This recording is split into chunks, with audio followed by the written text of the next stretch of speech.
ஏதாவது ஒரு பிரச்சனைனா விஜய் வெளியவே வரமாட்டாராம். இது யார் சொல்றா? இந்த மற்றும் பலர் கட்சியில் ஒருத்தர் இருக்கிறார்ல, 10 தடவை தோத்து போனாரு,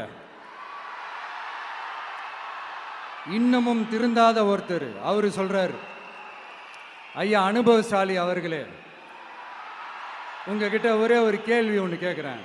இந்த சேலத்துக்கு பக்கத்தில் இருக்கிற அந்த தொகுதியில் மட்டுமே போய் பதுங்கிக்காம தமிழ்நாட்டில் வேற ஏதாவது ஒரு தொகுதியில் நின்று உங்களால் ஜெயிச்சு காட்ட முடியுமா? சாரி, முதல்ல நிற்க முடியுமா? முதல்ல அதை செஞ்சுட்டு அப்புறமா இந்த விஜயை பற்றி பேசுங்க பாஸ். சும்மா நசன்னு. சொந்த தொகுதியிலேயே தோத்துருவோம்னு பயந்து தான் நம்மளுடைய சின்னத்தையே திருடினவர் தானே.